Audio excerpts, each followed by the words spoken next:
Welcome to the Fleet Geeks podcast. We're here to help develop fleet and transport professionals. Do you want to progress and develop your skills and knowledge? We promise to bring lively conversation and debate around interesting issues and keep you bang up to date with changes in our awesome industry. The Fleet Geeks are a community of professionals, and if you enjoy the podcast, why not join the discussion for free in the Fleet Geek community over on Facebook.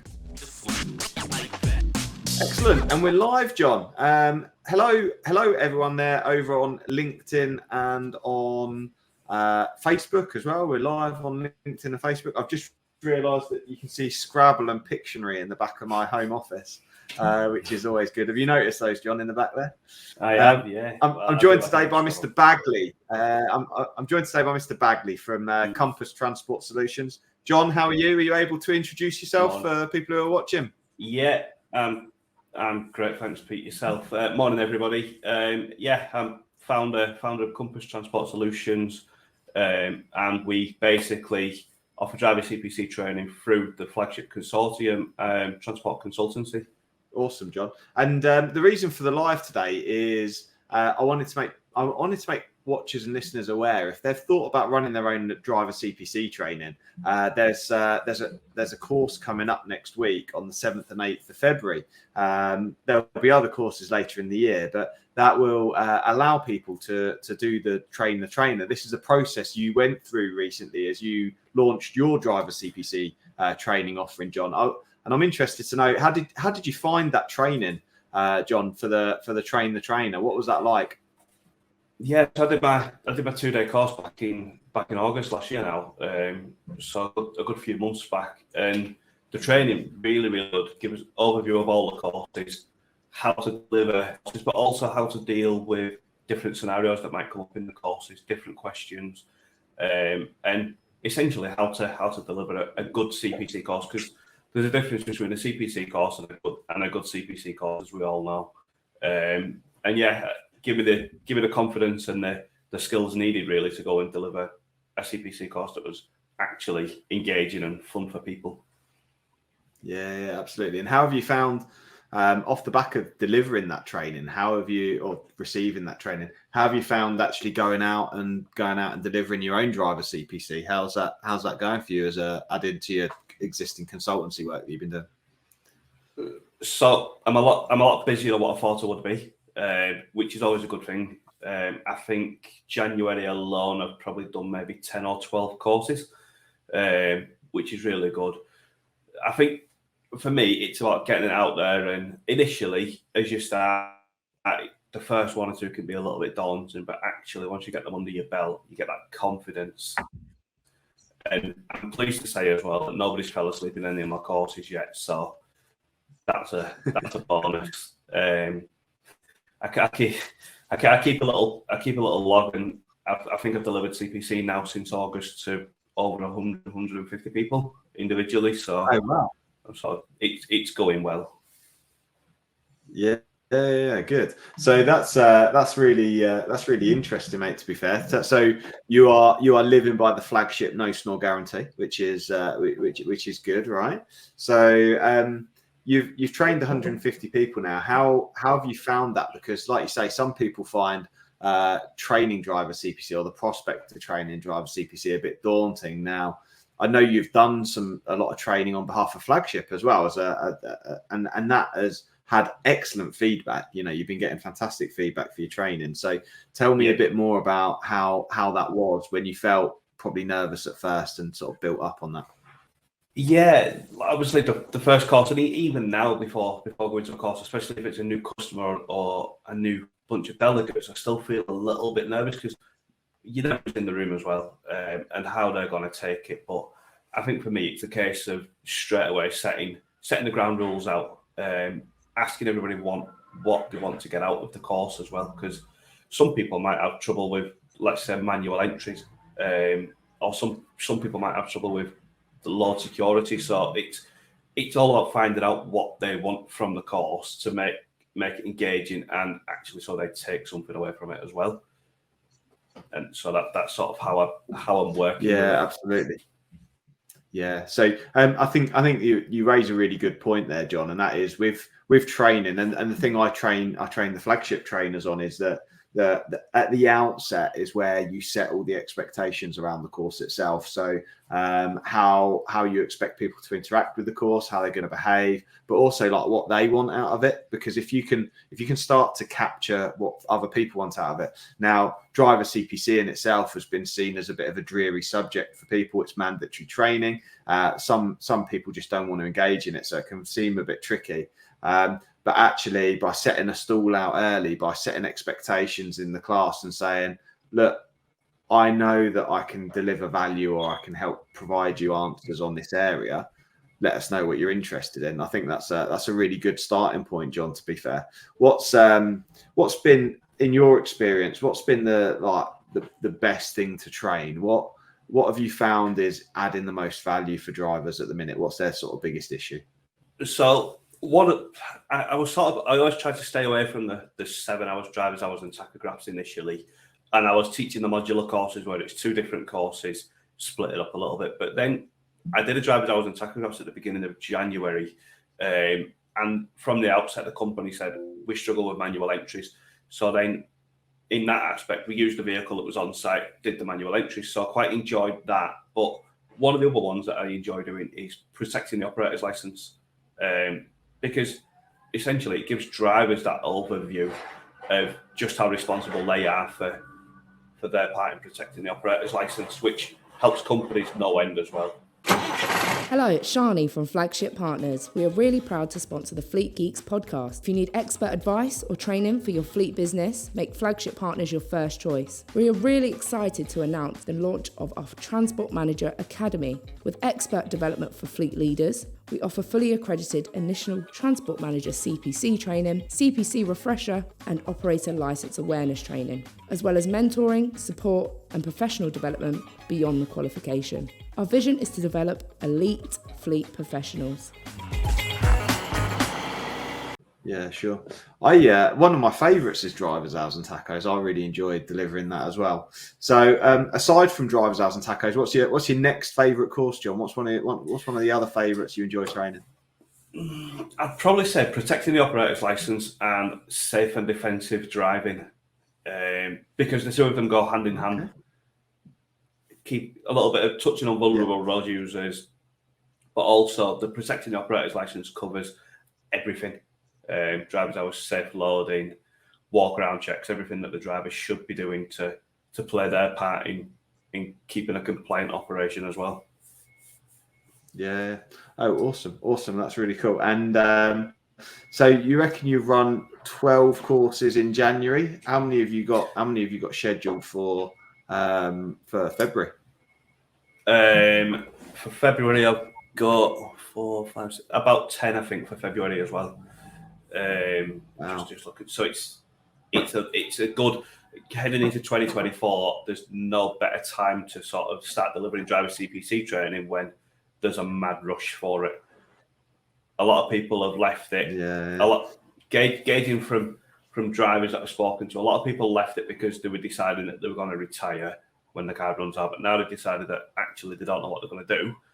And then a lot of people weren't sure what the government's stance on CPC was, so they left it and now realise that it's not going anywhere anytime soon. So now they all need it as well. So there's no better time to be delivering. Yeah, I think you're absolutely right. We've seen a real uptake in demand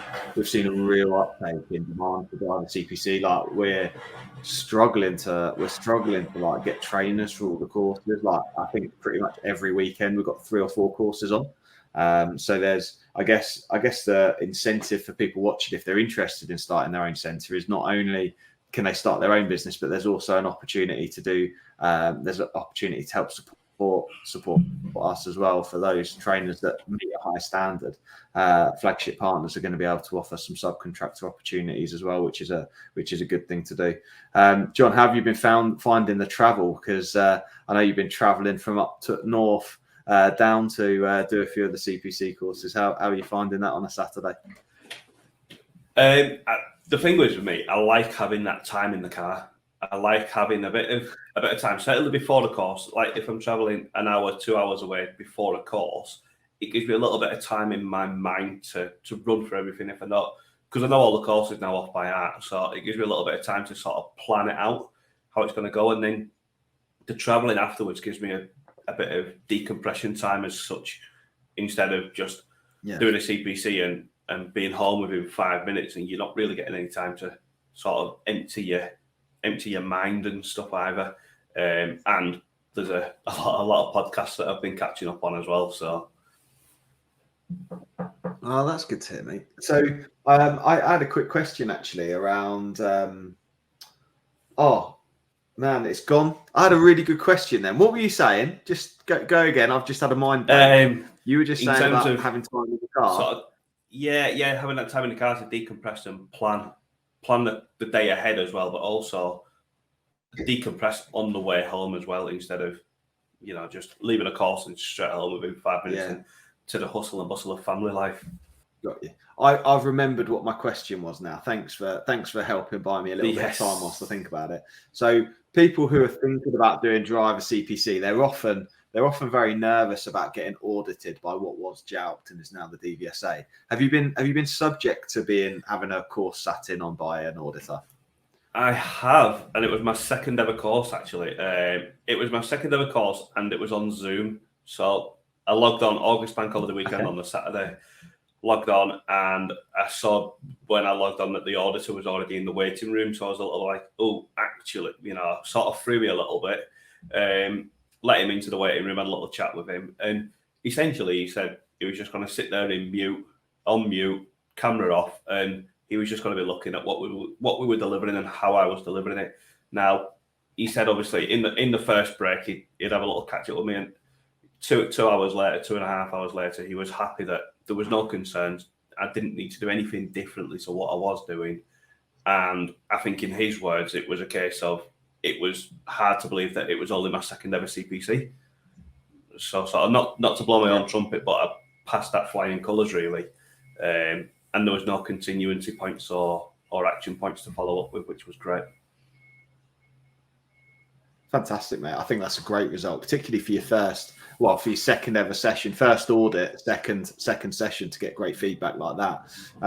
I think you never really get over that sort of anxious feeling of an auditor coming in, because obviously there is a level of that, and I suppose that's intended as part of the CPC. But I think having the confidence that actually they're not always out to give you continuous improvements or action points. They're actually, they are there to work with you and be sort of reasonable in the way they score you. So I think my advice to people is, I understand them being anxious about it, but actually, if you're doing the job properly, then there should be no issue at all anyway. There shouldn't be any problems at all. They're there. The positive thing is they're there to catch the cowboys, aren't they? So I kind of welcome it to an extent. Like, let's put the cowboys out of business. Yes, exactly.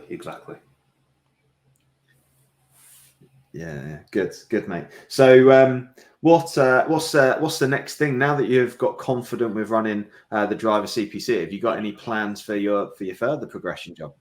Yes, so I'm actually sitting my AET, level 3 AET in 2 weeks' time. I should have been doing it at the beginning of January, but there wasn't enough delegates, so the course provider had cancelled it. So I'm now doing it in 2 weeks' time, which will then give me the opportunity to look at delivering Transport Manager CPC, which is sort of the next natural step really, and where I see Compass Transport Solutions going, along with everything else, is offering driver CPC training as well. Yeah, fantastic, mate. I don't know if you can see her ears, but have you seen the newest addition to the family? Got Barbara. Oh, nice. That is one tiny little dog, isn't it? Her mum's in the office having to do some stuff. Right? I've been left to look after her. So just yeah, exactly that, right? The next thing is Transport Manager CPC, which is exciting.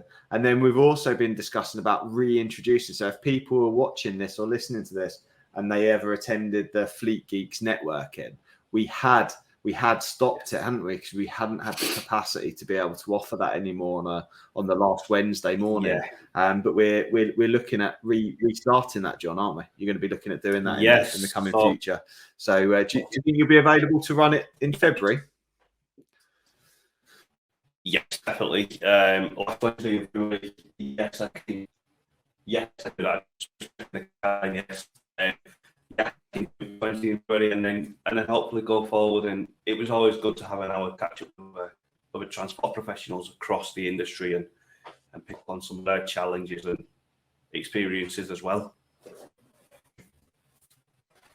Yeah, fantastic, mate. Well, I'm delighted that you're going to be able to help support that process moving forward, and I look forward to seeing you on the peer-to-peer group tonight as well, John. Yeah.